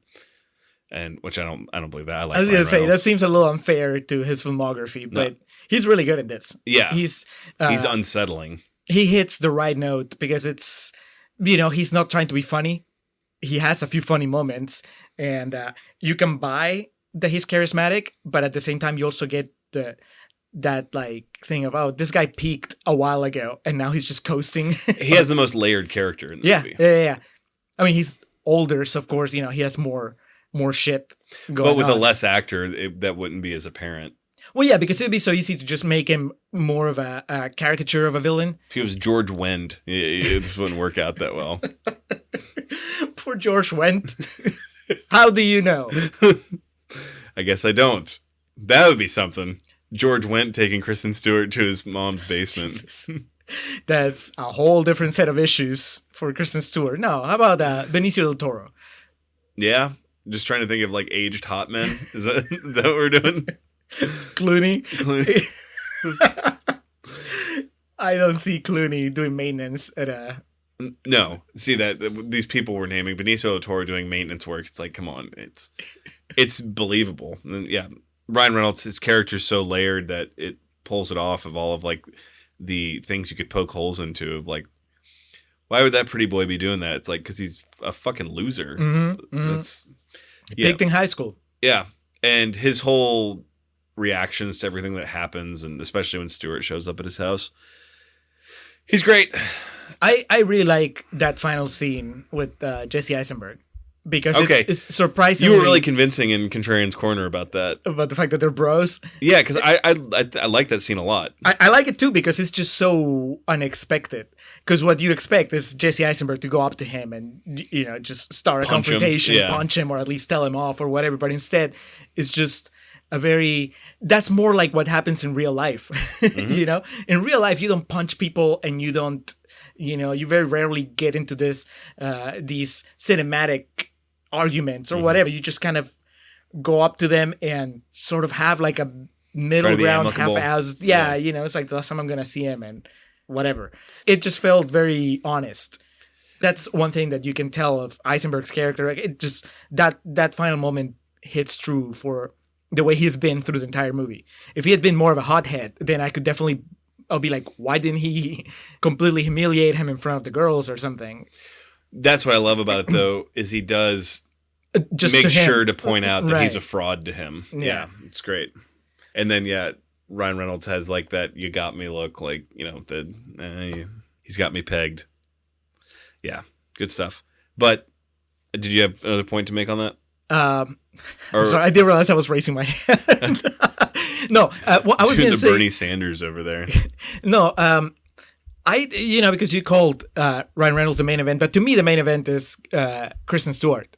I think she's fantastic in the movie. She is even within the confines of what you would say the Kristen Stewart persona back then. I think that she's, as an actress, she's proven that she has much more range than anybody thought originally. But even within the original idea of what a Kristen Stewart performance is, this one goes places. I think that when she has her heart broken, it's one of the most powerful moments in the movie. It really made me care. When she's parked outside Ryan Reynolds' house and she's crying, it's like, wow, shit's happening. I don't know if I verbalized it as such, but my favorite line in the movie is when she tells him, "I'm so sorry for fucking this all up."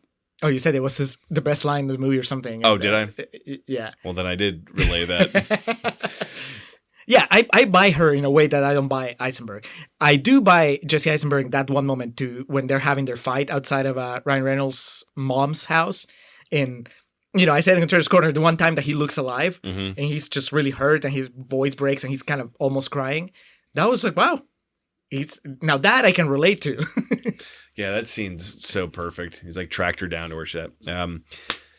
Big argument in the middle of the street. Takes me back. The good old days. The good old days. So it's funny you mentioned you think she's really good at it, because that was my sister didn't watch the movie with us, but made the comment, I've never seen her in anything that I thought was good. And I said, oh, I think she's fantastic in this. So I'm glad that you agree to it. And it's especially fascinating and especially good because for a viewer as myself, I feel like watching her in the past 10 years of movies and television, she's gotten a lot more comfortable. And she may have been a bit, kind of more reserved at the beginning. Also, she has the opportunity, I think, to just do more, like, different things. I was going to say, this movie in particular was just kind of like stars align type thing. She still had that naivety to approach acting with, but it works for the character. And yeah, it's all great. So Reynolds was the main event. I guess the post-mortem. When I called out the best scene in the movie, it is, in a movie made today, you would be beaten over the head with the fact that Jesse Eisenberg's dad's an alcoholic. And I think my favorite scene, I'm the biggest lush my family's ever had, so I don't want to imply that like either of my parents are alcoholics. So this scene does not resonate with me, but from a filmmaking standpoint, to me, the best scene in the movie is when he does have his drunk driving accident, and then the mom puts the bottle of booze on the table, and him and his dad have that moment of back and forth, and Eisenberg just takes the bullet for it. I think that's, having never been in a situation like close to that, I can't really empathize. I can empathize, I can't sympathize is what I should say, but it's such simple acting in that, but to me it's the most powerful scene in the movie. Well, it's great because, one, you get where the dad's coming from, the shame, you really realize like how bad it's been through the entire movie, but also it's a really good way of showing him, Jesse Eisenberg, growing up, because he takes a bullet for his dad when he could have maybe somehow find a way to weasel his way into getting some money to go to New York or whatever. Instead, he does a very grown-up thing, and that to me is more powerful than anything he says to Kristen Stewart later. I do remember feeling, especially the first time I watched it, this time a little bit, that we're done, like the movie's over by the time he moves to New York. Yeah. I don't need the scene in the apartment. They're in the rain. She's like, do you want to come over? Do you want to come in? I get it. They got the happy ending. I don't need all the extra stuff. I know he's going to have sex with her. It's the only logical conclusion to this. He has to take his clothes off. He's soaking wet. But we had to see Kristen Stewart's New York City apartment, so. I can imagine that. I didn't need to. Yeah, this movie I think is right at 140. So they had to have the asterisk of the Mattis seal of approval without adhering to the Mattis rule of 90 minutes. But yeah, I think that would probably be the one big scene that you could say could be clipped is them in the apartment, because everything else pretty much on the money. Boom, boom, boom. I mean, I understand it's there because you want more. If you're rooting for this couple through the entire movie, then you want to enjoy just the big makeup all the way to the kiss and whatever. But one, because I wasn't rooting for them, and two, because I think I always prefer, in this particular scenario, I would say less is more. Mm-hmm. It's just so much more, it's cleaner. Yeah. You know? Not the Facebook, just Facebook. Just land. Land. No, I can feel that. That's oddly enough that you have not seen The Spectacular Now. Another movie that resonates with me heavily. You will like the ending because it does exactly what you're speaking to. In terms of less is more. Here nor there. Maybe one day we'll do that movie. I don't know. That might hit too close to home. Yeah. That movie hits hard. It's rough. Miles Teller's character is named Alex. Yeah. He lives in Denton. Yeah, my dad, Kyle McClanahan, abandoned me when I was... not Kyle McClanahan, Kyle Chandler. Excuse me. God, I'd had better hair if my dad was Kyle McClanahan. Yeah, if you couldn't tell, love that movie. So, if you want to banter with me about it or talk about it, I'm on Twitter. You can find me. We got all our plugs in the beginning of this podcast. I could talk about Adventureland all day. So, obviously, my rating, A+. I mean, if I'm... A+, holy shit, dude. But no, why am I surprised? No, I mean, you've been... Yeah. You've been sucking this movie's dick. It's a movie that can transport me to, like... I can feel myself leaving and go somewhere else, and there's only certain things I can do that. There's, like, music, and some places I can be, like, transported by it, but it's very rare things can do that. I mean, The Dark Knight can do that, but that's not because I relate to Batman. It's just because I think of, like... That 1 year you spent in Europe fighting crime. The most excited I've ever been for a movie ever was The Dark Knight. And so, every time I watch it, I can remember the feelings of the first time I screened it. So, yes, I'll say an A, just to not go too full board. You can go full board. Personal feelings. Done. No, because then people won't take my A+ seriously, because they'll just say that I put way too much sentimental attachment into things. As you should. It's your rating. It's not, you know. No, I got to give this an A, so when I give things like Wild Hogs an A+, people know that it's legitimate. There's nothing I can justify not giving an A+ for, because there's nothing really in the movie that I would cut. So, yes, this gets an A+ from me. You going, what, 2.5 stars? 3.5. 3.5, buddy. All right. It's good. It might go up to 4 stars if I watch it a third time, and this time I go in with the mindset of, what's the deal with this Jesse Eisenberg guy? And see if I can figure it out there. There's got to be something. He's a good actor. I wish that I could elaborate more, because it feels very superficial to just say, like, it's just the Jesse Eisenbergness of it that doesn't work for me, right? I wish that there was something more that I could say, like a very specific choice that he's doing with his acting in this movie that makes it not work for me.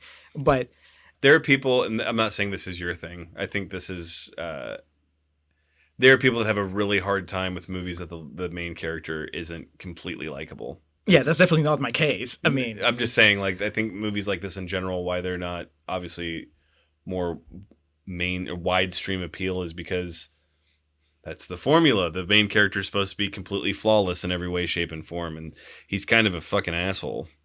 You know what would be really sad? If it all boils down to just residual disappointment and bitterness over how bad Zombieland 2 was. Because I watched it last week, and it's fucking terrible. Oh, that's too bad. Yeah, I know. It's a shame.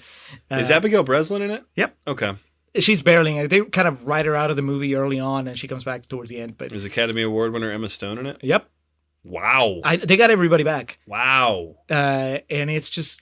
It was so bad that it made me wonder if I would even find the first one funny anymore, rewatching it. Oh, that's too bad. I know.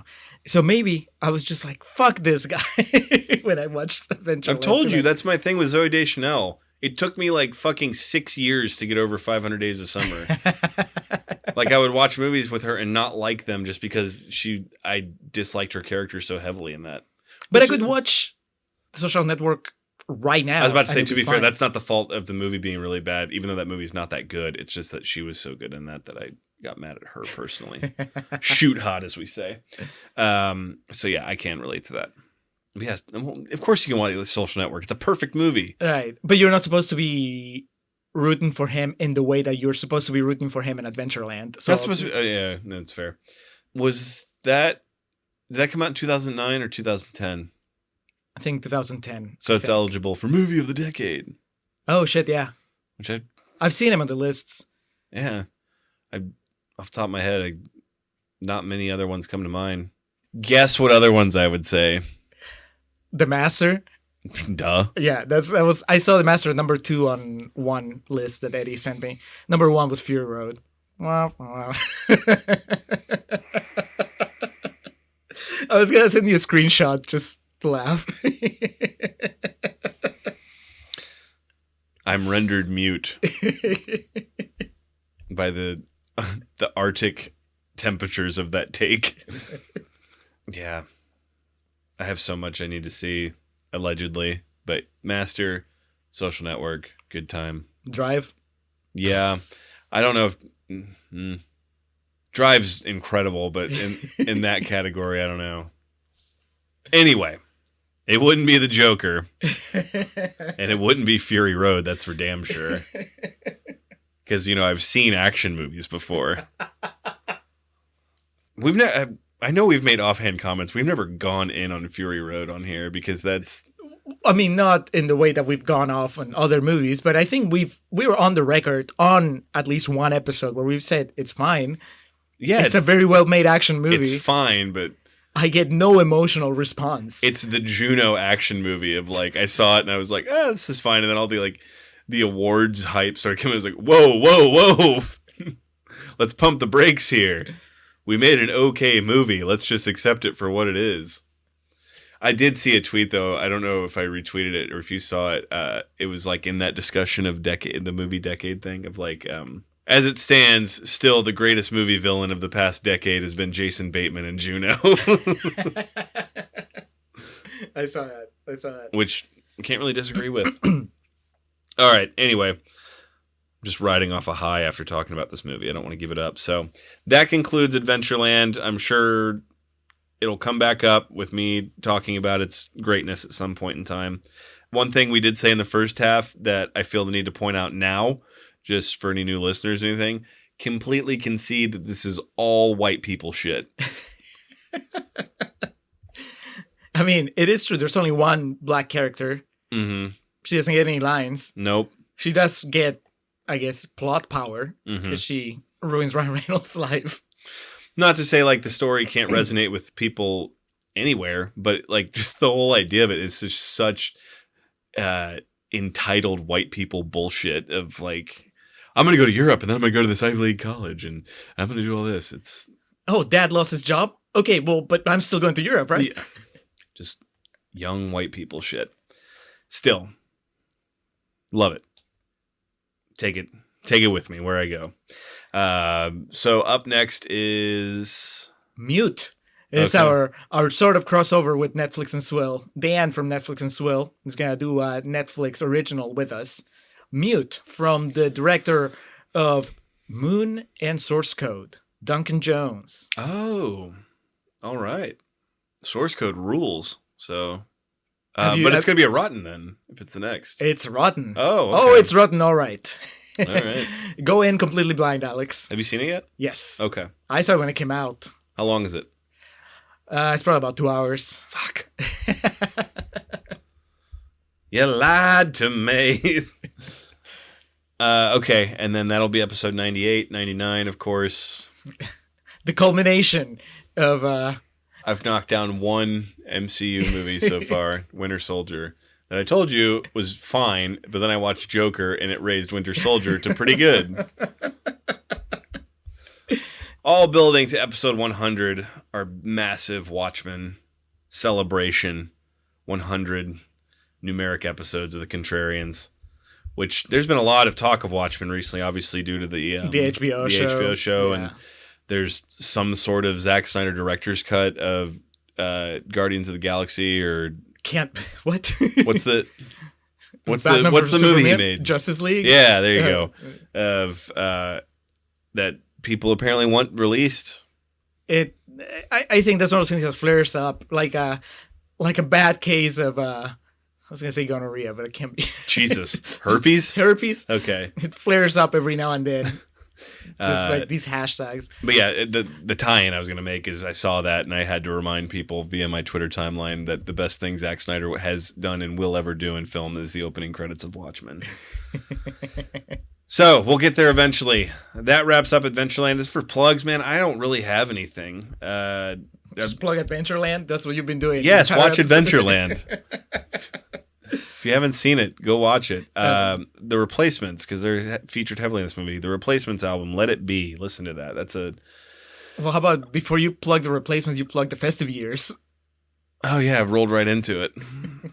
Before you listen to Let It Be by The Replacements, let's get to our traditional plugs, and that, of course, is the festive years, who provide our opening and closing tracks. Our opening is Last Stand, closing is Summer of 99, thefestiveyears.com.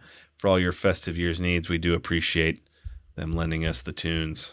Our logo was designed, produced by Hans Rothgieser from the podcast Nación Combi, which is a podcast in Spanish about Peruvian current affairs.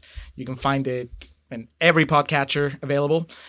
He also hosts a podcast in English called Living in Peru. That's on iVox. You can reach him on Twitter at Mildemonios, MILDEMONIOS. You can also email him at mildemonios@hotmail.com. And you can visit his website at mildemonios.pe, PE for Peru. You can contact him for comics, for logos, for hot takes. You can tell him how much you like his podcasts.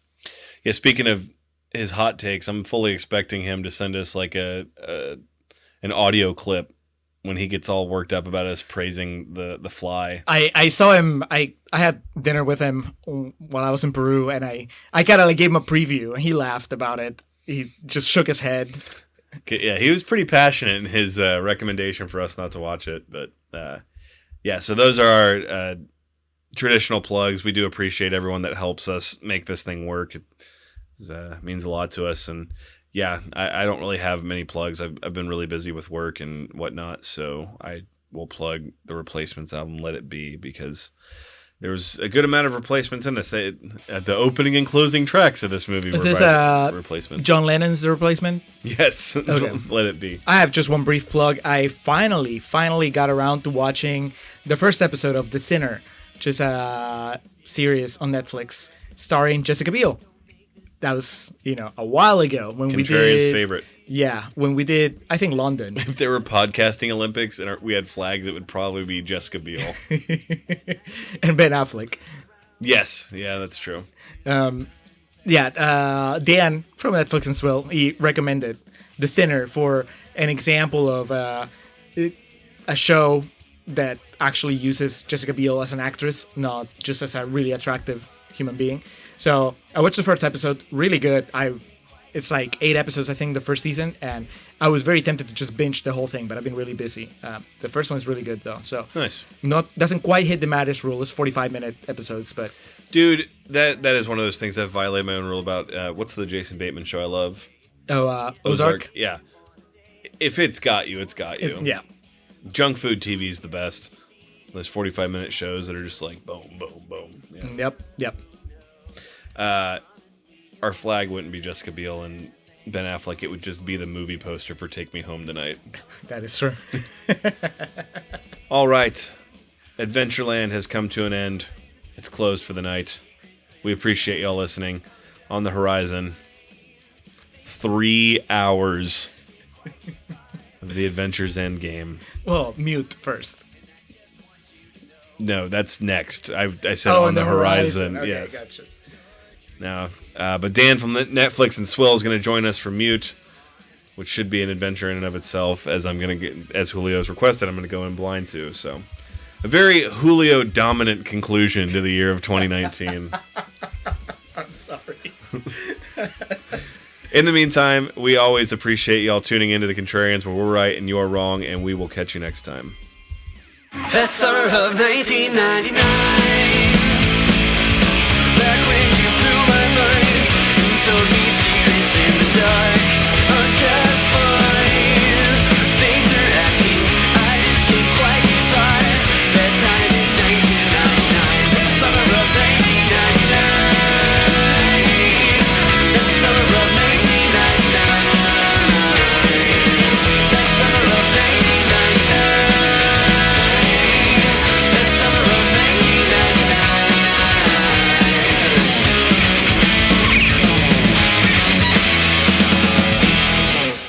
But I forgot what the original point was I was making about this. That's Frank Costanza. And I've lost my train of thought.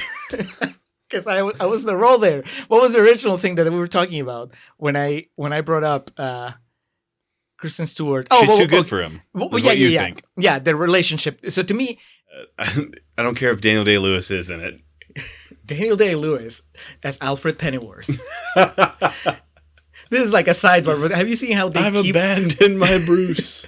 they keep upscaling Alfred? Like they keep casting like bigger and bigger names. And then, Who's Alfred now? It's Jeremy Iron and right, yeah. and then now they've cast Gollum.